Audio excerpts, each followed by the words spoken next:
ABC 10 News at 6 starts now. You got water coming over the creek, coming down the alley. You got water coming from the slopes. As we get closer to the 8-month mark since the January flooding, we follow through with our commitment to check back in with people most affected.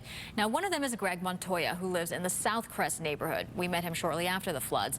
Like so many others, he suffered severe damage to his home, damage that hasn't been fully fixed.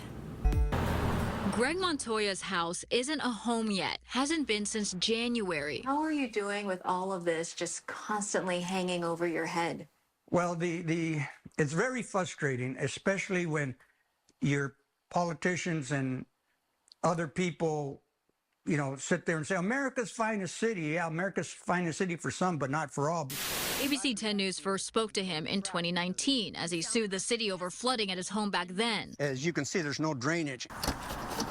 He's repeated numerous concerns over the years and what he calls lack of action from city officials right after the historic January floods.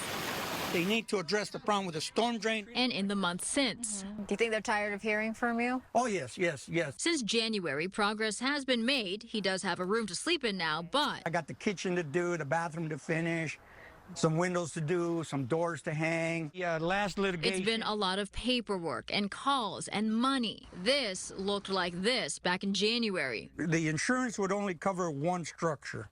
So they said, take your pick, which one you want. Well, I took this one because this is the newer garage. That's where the water was in the structure. It was a little higher outside. It's been redone on the outside. Priceless family memories, though, washed away. Everything got ruined in here. He was able to salvage a few things. It's a little piggy bank, Popeye piggy bank. And was thankful he had second copies of old family photos. Greg isn't alone in all of this. You see his neighbor's home, the front of it still boarded up. His other neighbor still has a large dumpster in the driveway. Behind the homes, more problems. We still got dirt alleys with no drainage.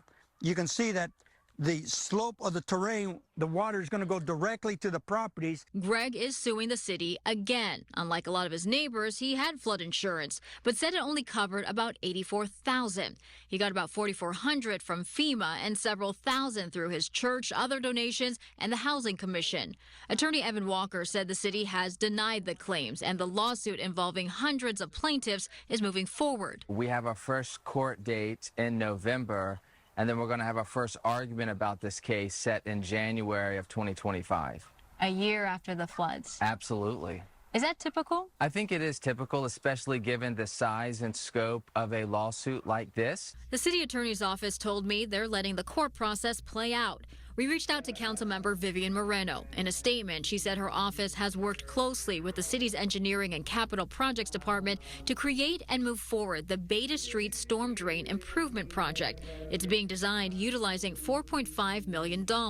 Once the design is complete, she said work will begin to build improvements, including upgrades to the dirt alley behind Beta Street.